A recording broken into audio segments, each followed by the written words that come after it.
गिलगित बाल्टिस्तान के लोगों की नाराजगी वाजिब है क्योंकि पाकिस्तान इस इलाके को अपने मुल्क का हिस्सा नहीं मानता। पाकिस्तान की सरकार यहां से सिर्फ खनिज निकालने, लोगों से टैक्स लेने और उनकी जमीनें छीनने की कोशिशें करती रहती है। यही नहीं, चीन बॉर्डर से सटे कश्मीर के इस उत्तरी हिस्से को पाकिस्तान लीज पर देने की तैयारी कर रहा है। आर्थिक रूप से कंगाल पाकिस्तान चीन के हाथों गिलगित बाल्टिस्तान का सौदा करना चाहता है। वैसे भी इस समय पाकिस्तान को किसी भी अंतर्राष्ट्रीय वित्तीय संस्थान से कर्ज नहीं मिल रहा।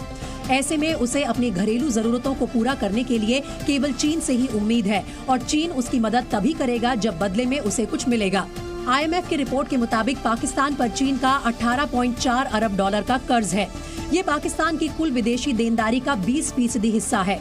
पाकिस्तान ने चीन से जो कर्ज लिया है उसकी ब्याज दर औसतन 7% प्रति वर्ष है और इसे 25 से 40 वर्षों में चुकाना है। लेकिन अभी पाकिस्तान के हालात ऐसे भी नहीं कि वे किश्तें भर सकें। ऐसे में हो सकता है कि कर्ज का बोझ कम करने के लिए पाकिस्तान गिलगित बाल्टिस्तान को चीन को लीज पर दे दे। पाकिस्तान में महंगाई के सारे रिकॉर्ड टूट गए और वहां की गरीब जनता को अब 2 जून की रोटी भी मयस्सर नहीं। एक रिपोर्ट के मुताबिक खैबर पख्तूनख्वा, सिंध और बलूचिस्तान में गेहूं की कमी हो गई है, जिसके बाद यहां सब्सिडी वाले आटे के लिए सरकारी राशन की दुकानों के बाहर लोगों की लंबी लाइन लग गई। कुछ जगहों से तो आटे के लिए भगदड़ की खबरें भी सामने आई, जबकि कुछ लोग हाथ में पैसे लिए एक आटे के ट्रक के पीछे भागते नजर आए। कराची में आटा 160 रुपए प्रति किलो, इस्लामाबाद और पेशावर में 1500 रुपए में 10 किलो, क्वेटा में 1400 रुपए में 10 किलो और रावलपिंडी में 2250 रुपए में 15 किलो आटा बिक रहा है। सबसे ज्यादा बुरा हाल तो सिंध और बलूचिस्तान का है, जहां की आवाम को बाजार में गेहूं ही नहीं मिल रहा और मिल भी रहा है तो बहुत ज्यादा दाम पर। आटे की शदीद किल्लत पैदा हो गई है और मार्केट में आटा 140 रुपए फी किलो के हिसाब से फरोख्त होने लगा है, जबकि सिंध हुकूमत आवाम को सस्ता आटा फराहम करने में मुकम्मल तौर पर नाकाम दिखाई दे रही है। एक रिपोर्ट के मुताबिक बलूचिस्तान को फौरन 4 लाख गेहूं की बोरियां चाहिए, वरना वहां के हालात और ज्यादा खराब हो जाएंगे। जबकि खैबर पख्तूनख्वा को भी सरकारी मदद की दरकार है। पाकिस्तान में गेहूं की किल्लत से जनता बेहाल है और शहबाज सरकार मदद के लिए दर-दर की ठोकरें खा रही है। पाकिस्तान ने सऊदी अरब, चीन और अमेरिका समेत दुनिया के कई देशों से मदद की गुहार लगाई, जबकि सऊदी अरब ने पाकिस्तान को मदद का ऐलान भी कर दिया है। सऊदी अरब के क्राउन प्रिंस मोहम्मद बिन सलमान ने पाकिस्तान में 10 अरब डॉलर का निवेश करने पर विचार करने की बात कही है। सऊदी वली अहद शहजादा मोहम्मद बिन सलमान ने मुतालिका हुक्काम को स्टेट बैंक ऑफ पाकिस्तान में डिपॉजिट 5 अरब डॉलर करने और सरमायाकारी बढ़ाने के लिए लाए-हमल तय करने की हिदायत कर दी। पाकिस्तान के वित्त मंत्री इशाक डार ने हाल ही में कहा था कि सऊदी अरब से जल्द पैसा आने वाला है। पाकिस्तान लंबे वक्त से सऊदी की ओर से मदद का इंतजार कर रहा था। पाकिस्तान के प्रधानमंत्री शहबाज शरीफ का 1 साल में 2 बार सऊदी अरब का दौरा और हाल ही में पाकिस्तान के सेना प्रमुख जनरल आसिम मुनीर के सऊदी अरब जाने के पीछे मकसद ही आर्थिक मदद हासिल करना था। वैसे सऊदी अरब के साथ पाकिस्तान को रूस से भी मदद मिली है। शहबाज शरीफ सरकार ने रूस से जो गेहूं खरीदा था उसकी पहली खेप सोमवार को कराची बंदरगाह पहुंच गई। खाद्य सुरक्षा मंत्रालय के अधिकारियों ने घोषणा की कि गेहूं से लदे 2 जहाज कराची पहुंच गए हैं। उन्होंने जानकारी दी कि रूस से अतिरिक्त 4,50,000 टन गेहूं ग्वादर बंदरगाह के रास्ते पाकिस्तान पहुंचेगा। पाकिस्तान सरकार गेहूं की किल्लत को पूरा करने के लिए कुल 75 लाख टन गेहूं का आयात कर रही है, जबकि रूस से पाकिस्तान ने जितना गेहूं खरीदा है वो 30 मार्च तक पाकिस्तान पहुंच जाएगा। वहीं अमेरिका ने पाकिस्तान में पिछले साल आए विनाशकारी बाढ़ के बाद रिकवरी और पुनर्निर्माण के प्रयासों के लिए अतिरिक्त 100 मिलियन अमेरिकी डॉलर की सहायता की घोषणा की है, जबकि फ्रांस ने पाकिस्तान के साथ कड़वी यादों को भुलाने की कोशिश की है। राष्ट्रपति इमैनुअल मैक्रोन ने कहा है कि वो दुनिया के वित्तीय संस्थानों से बातचीत कर सकते हैं ताकि मुसीबत में फंसे पाकिस्तान को जल्द से जल्द आर्थिक मदद मिल सके। स्कूली बच्चों में सोशल मीडिया की बढ़ती लत और उनके मानसिक विकास का गंभीर मुद्दा उठाते हुए अमेरिका के वॉशिंगटन स्थित सियाटल पब्लिक स्कूल ने कई दिग्गज सोशल मीडिया प्लेटफॉर्म्स के खिलाफ केस किया है।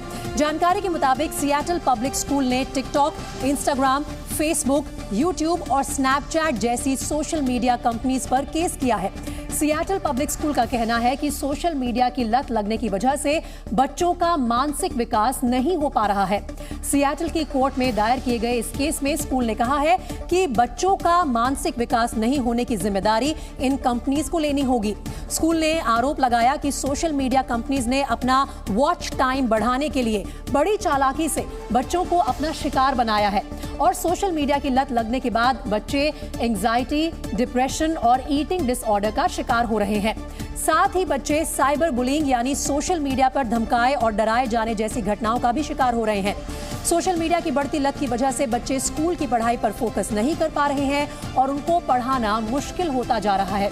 न्यूज एजेंसी रॉयटर्स को भेजे जवाब में फेसबुक, गूगल और स्नैपचैट ने कहा कि वो सोशल मीडिया प्लेटफॉर्म्स पर बच्चों को सुरक्षित रखने के पूरे इंतजाम कर रहे हैं। बेंगलुरु में चल रहे मेट्रो प्रोजेक्ट के दौरान एक बड़ा हादसा हो गया। बेंगलुरु में आउटर रिंग रोड पर मेट्रो का एक निर्माणाधीन पिलर अचानक गिर पड़ा। इस हादसे में एक महिला और उसके 1.5 साल के बेटे की मौत हो गई, जो हादसे के वक्त पिलर के पास से ही गुजर रहे थे। हादसे का शिकार हुई महिला तेजस्विनी अपने पति लोहित और 2 बच्चों के साथ बाइक पर बेंगलुरु के नागवारा इलाके से गुजर रही थी। तभी मेट्रो का निर्माणाधीन पिलर उनके ऊपर गिर पड़ा। इस हादसे में महिला के पति और बेटी घायल हुए हैं। हादसे की जानकारी मिलने के बाद मारी गई महिला के रिश्तेदारों का रो रो कर बुरा हाल है। बेंगलुरु पुलिस ने मामले में केस दर्ज कर जाँच शुरू कर दी है। FSL और बाकी एक्सपर्ट्स को इधर बुलाए हैं ताकि एग्जैक्टली हमें ये पता चले कि ये कोलैप्स होने का कारण क्या है और बाद में हम कानूनी तौर पे जो भी काम कर रहे हैं वो कर। बताया गया कि मेट्रो का पिलर बनाने के लिए 40 फीट ऊंची लोहे की शटरिंग बनाई गई थी, जो अचानक एक ओर झुक गई और वहां से गुजर रहे लोगों पर गिर पड़ी। जो इंजीनियर काम किया उसको घटाला इतना भी पता नहीं है। 10 से 15 मीटर का पिलर बन रहा है तो पिलर के लिए सपोर्ट होना बोल के एक नॉर्मल आम आदमी को भी पता है। वहीं बेंगलुरु मेट्रो ने पीड़ित परिवार को 20 लाख रुपए की आर्थिक मदद का ऐलान किया है और हादसे की विभागीय जांच के आदेश दे दिए हैं। कर्नाटक के सीएम बसवराज बोम्मई ने कहा है कि हादसे के लिए जिम्मेदार लोगों पर कार्रवाई होगी और पीड़ित परिवार को उचित मुआवजा दिया जाएगा। वहीं मध्य प्रदेश के नर्मदापुरम में स्कूल वैन के सामने टाइगर आ गया। टाइगर को देख बच्चे रोमांचित हो गए। हालांकि कुछ ही मिनट में टाइगर जंगल की तरफ चला गया। नए साल में सिडनी के पेंच टाइगर रिजर्व से बड़ी खुशखबरी सामने आई है। बाघिन T4 ने 4 शावकों को जन्म दिया है। नन्हे शावक बाघिन के साथ जंगल की कच्ची सड़क को पार करते दिखे। यूपी के अलीगढ़ में मकानों में दरार आने से लोग दहशत में हैं। लोगों का आरोप है कि नगर निगम ने सीवरेज पाइपलाइन डालने के लिए खुदाई की थी, जिसके बाद से घर दरकने लगे हैं। मुंबई हवाई अड्डे पर कस्टम विभाग ने 28 करोड़ रुपए की कोकीन बरामद की है। कस्टम विभाग ने 2.81 किलोग्राम कोकीन के साथ एक शख्स को गिरफ्तार कर लिया है। दिल्ली NCR समेत उत्तर भारत के ज्यादातर इलाके भीषण सर्दी और कोहरे की चपेट में हैं। कोहरे की वजह से कई जगह सड़क हादसे हो रहे हैं। मथुरा में आधा दर्जन गाड़ियां आपस में टकरा गई, जिसमें टेम्पो ट्रैवलर के परखच्चे उड़ गए। ये हादसा यमुना एक्सप्रेसवे पर मांड टोल प्लाजा के करीब हुआ। टेम्पो ट्रैवलर में कई विदेशी सैलानी सवार थे जो दिल्ली से आगरा जा रहे थे। हादसे में 6 विदेशी टूरिस्ट घायल हो गए हैं, जिनमें से 2 की हालत गंभीर है। सभी को सरकारी अस्पताल में भर्ती कराया गया है। हादसे के वक्त कोहरा इतना ज्यादा घना था कि 50 मीटर दूर पर मौजूद चीजें भी मुश्किल से दिखाई दे रही थी। वहीं आगरा में कोहरे की वजह से 2 ट्रक आपस में टकरा गए। एतमादपुर के छलेसर हाईवे पर हुए हादसे में ट्रक ड्राइवर को हल्की चोटें आई हैं। दिल्ली में सर्दी और शीतलहर ने जीना मुहाल कर दिया है।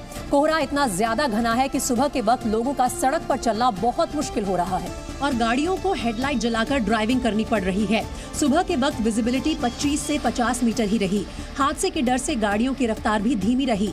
बस स्टैंड पर लोग बर्फीली हवाओं के बीच बस के इंतजार में खड़े थे। सर्दी ज्यादा है मगर आज कल से तो ज्यादा, क्योंकि शीतलहर चल रही है आज।